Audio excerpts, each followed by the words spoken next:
The alien queen had ruled 10 star systems, but on this night, she was just a mother kneeling in the ruins of her shattered nest. Her claws trembled over the empty chambers where her daughter's princesses of a feared empire had vanished without a trace. Soldiers whispered, priests chanted. The galaxy held its breath. Then the chamber doors creaked open. A human walked in, slowly, calmly, and in each of his hands were the tiny fingers of the 2 missing alien princesses, holding on to him like he was family. Why would they trust him, a human? If that opening pulled you in even a little, go ahead and hit like. It helps more than you think. And if you're into emotional, surprising, human versus the galaxy stories, subscribing means you'll never miss the next one. Share it with a friend who loves HFY moments. They'll thank you later. The throne hall of Arkala had never been this quiet. No warriors shouting reports. No advisors debating strategy. Just the low, broken rumble of a mother failing to breathe. The alien queen, feared across a dozen worlds, knelt alone before 2 empty birthing chambers. Her armored crest, usually high and radiant, hung limp. Even the sacred flames along the walls dimmed as if honoring her sorrow. Her daughters, the twin heirs of her empire, had vanished without a single trace. No sensor signature, no footprints. No ransom message, nothing. The royal guard reviewed the security feeds until their eyes bled, and the priestcast whispered that perhaps the stars themselves had taken the princesses back. But the queen didn't believe in convenient myths. She believed in enemies, traitors, threats lurking in the shadows of her court. And with every passing hour, her grief sharpened into something dangerous. Outside the hall, soldiers trembled, not because of war, but because their ruler was mourning, and a mourning queen was unpredictable. Then the great doors groaned open. Every warrior snapped to attention. A figure stepped inside, small, soft, unarmored, a human, and the queen's breath caught as she saw what he carried. 2 tiny alien hands wrapped around his fingers. The court expected chaos, screaming, hostility, maybe even an execution. Instead, something far stranger unfolded in the queen's shadowed throne hall. The human Elias Ward stood still, letting the 2 alien princesses peek out from behind his legs. Their bioluminescent markings glowed softly, pulsing in colors that warriors had only seen during moments of deep trust. Trust toward him, Elias bowed, awkward but sincere. "I didn't take them," he said softly. "I found them." The queen's crest rose, the first sign of life since her daughters vanished. "Explain," she ordered, her voice trembling between authority and fear. Elias swallowed. "They were hiding, frightened, hungry." He hesitated, glancing at the twins. "And they came to me. I didn't force anything." The princesses chirped a sound reserved only for family. They tugged at the queen, urging her closer, then tugged back at Elias as if he belonged in the same circle. Whispers swept the chamber. Alien noble blood choosing a human? Impossible, unthinkable, dangerous. But the queen saw it clearly. The twins weren't clinging to a stranger. They were clinging to their protector. And beneath her grief, something colder stirred. If her daughters trusted a human, then someone else had terrified them enough to seek refuge in his arms.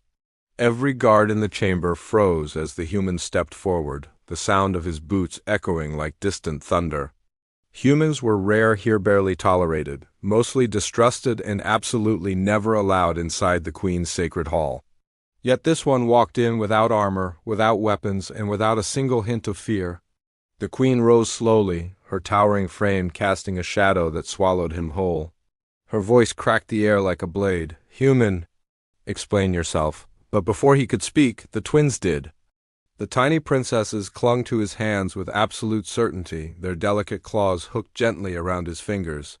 They chirped soft, melodic calls no human could mimic, calls meant only for beings they felt safe with, creatures they claimed as kin. Gasps rippled through the hall. A veteran guard whispered, "They've imprinted on him." Another answered, "Impossible. Their species doesn't imprint outside royal blood." Yet the proof stood in front of them, glowing and undeniable. The queen stepped closer, torn between fury and hope. "Why?" she demanded. "Are my daughters holding on to you as if you were born of my own flesh?" Elias lifted his hand slightly, letting the princesses peek out. "They came to me," he said. Running from someone. The Queen's chamber darkened as Elias' words settled over the court like falling ash. Running from someone. Not lost, not kidnapped, fleeing. The Queen's seared heart began to race a primal response she hadn't felt since the last great war. Who? She demanded. Who dares to frighten royal blood? Elias hesitated, not out of fear, but out of the weight of what he was about to reveal. I don't know their name, he said quietly. But I know what they wanted. He lowered himself to one knee, letting the princesses sit beside him.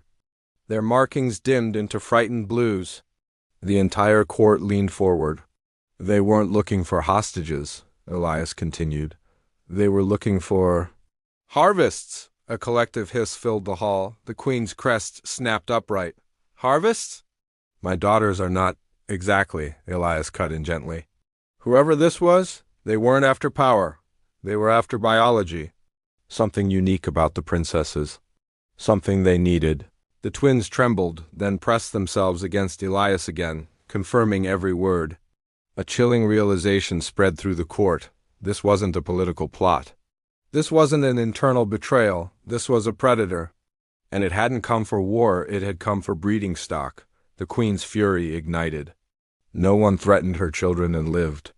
The Queen descended from her throne, not with the cold grace of a ruler, but with the sharp, shaking intensity of a mother ready to burn worlds. Her guard braced for orders of war. But none came. Instead, she stood before Elias, towering, mourning, furious, and desperate for truth. You protected them, she said. Not a question, a verdict, Elias exhaled. I did what anyone should have done, but the Queen knew better. Most beings would have bargained. Sold the princesses, run. Yet this human had stood between royal heirs and a monster powerful enough to cross star borders unnoticed. The twins reached for both of them, one tiny hand and their mother, one on Elias forming a bridge no one could have imagined.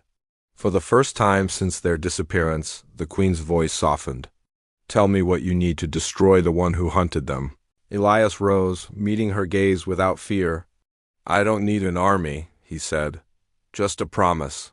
The Queen's crest flickered. State it, that humanity, he nodded toward the watching soldiers, will never be treated as lesser again, not after this. Not after them. Silence. Then the Queen extended a clawed hand, sealing an alliance that would rewrite interstellar law. Human, she said, you have my vow, and in that moment a galaxy changed forever.